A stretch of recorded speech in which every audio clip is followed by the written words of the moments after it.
Benoît XVI a invité les évêques brésiliens de l'État de Sao Paulo à s'engager résolument en faveur de la vie, aujourd'hui concrètement menacée par des idéologies et des comportements qui visent à la rabaisser.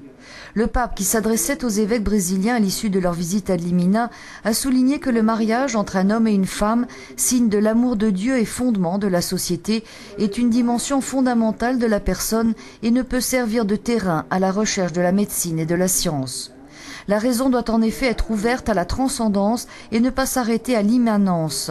En tant qu'évêque, a déclaré le pape, il nous faut toujours rappeler le caractère sacré et transcendant de la vie humaine, car la vie, de sa conception à la mort naturelle, appartient à Dieu.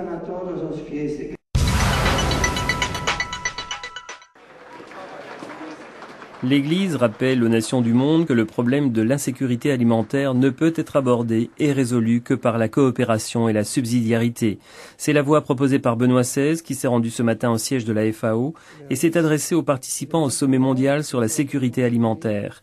Le nombre de ceux qui souffrent de la faim ne cesse de croître et pourtant la Terre est en mesure de nourrir tous ses habitants. Bien qu'intégrés dans l'économie mondiale, les pays pauvres sont les plus vulnérables.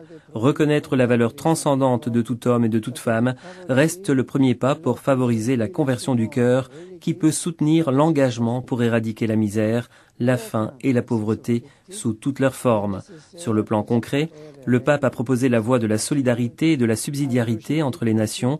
Il a souligné la nécessité d'un développement agricole qui respecte l'environnement, les besoins et les attentes des communautés locales, dans un contexte économique et financier mondial inspiré à la logique du développement et non à la logique du profit pour lui-même.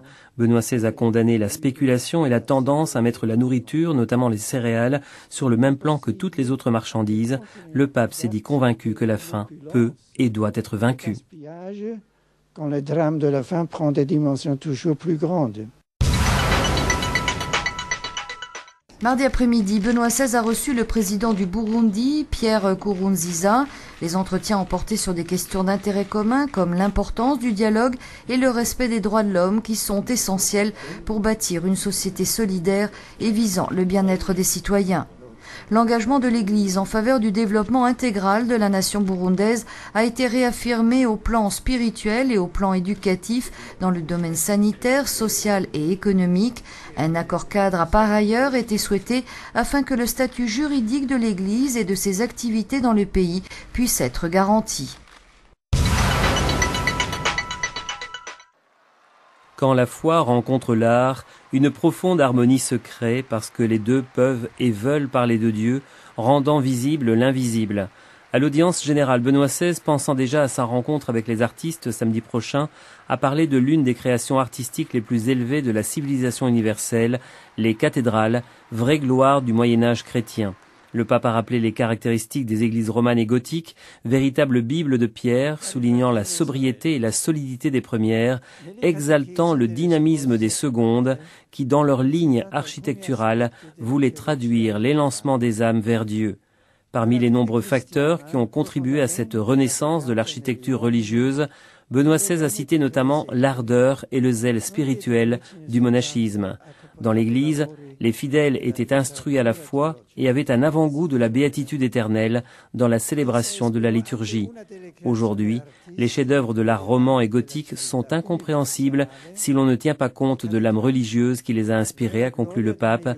Il nous rappelle que la voie de la beauté est un parcours privilégié et séduisant pour s'approcher du mystère de Dieu. Si assistete in Europa a un fervore artistico straordinario.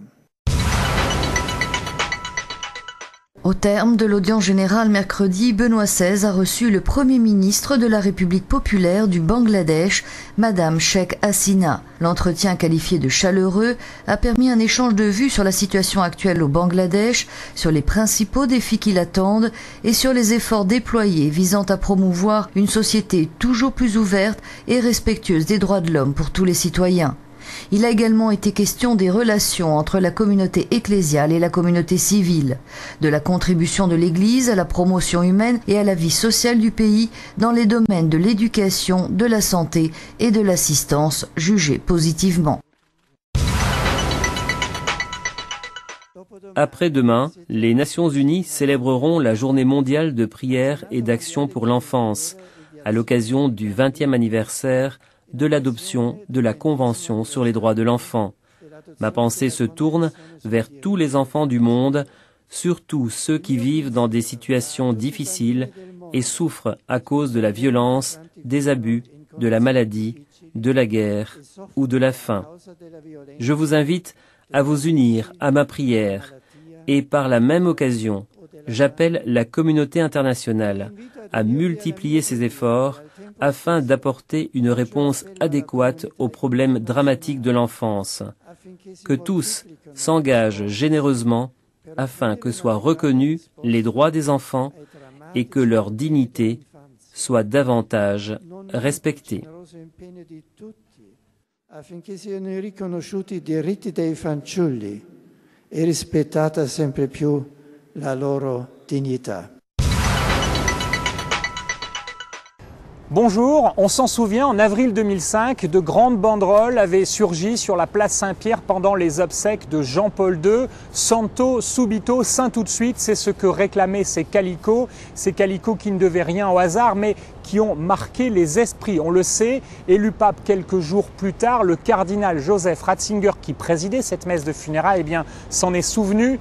Il n'a pas choisi, on le sait, bien sûr, c'est une procédure abandonnée depuis des siècles, de proclamer saint tout de suite, en un clin d'œil, son prédécesseur, mais il a fait le choix d'ouvrir le procès en béatification de Jean-Paul II. Moins de 3 mois après sa mort, il a ainsi dérogé à la règle qui veut que l'on attende 5 ans après la mort d'un individu pour ouvrir son procès. Il a ainsi lancé des enquêtes dans les diocèses de Rome et de Cracovie en vue de la béatification de Jean-Paul II. Ces derniers jours, ce procès vient de connaître une étape nouvelle, une étape décisive. Les évêques, les cardinaux membres de la congrégation pour les causes des saints qui inspectent ces dossiers, eh bien, se sont retrouvés à huis clos et ils ont voté en faveur de la poursuite de ce processus pour que soient bientôt proclamées les vertus héroïques de Jean-Paul II. Il ne manque ainsi plus que l'autorisation de Benoît XVI pour que celui-ci soit proclamé vénérable. Et puis, il restera encore une étape avant la béatification, celle qui concerne le miracle attribué à l'intercession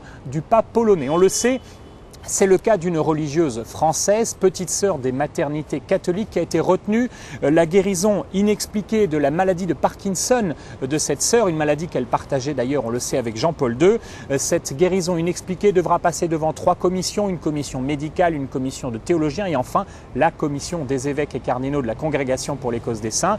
Et puis Benoît XVI pourra alors autoriser cette congrégation à promulguer le décret proclamant, reconnaissant le miracle attribué à Jean-Paul II. Voilà, ce sera fait. C'est à ce moment-là que Karol Wojtyła pourra être béatifiée lors d'une grande cérémonie dont on imagine qu'elle se déroulera ici, à Rome, et qui devra, c'est évident, attirer de très nombreuses foules.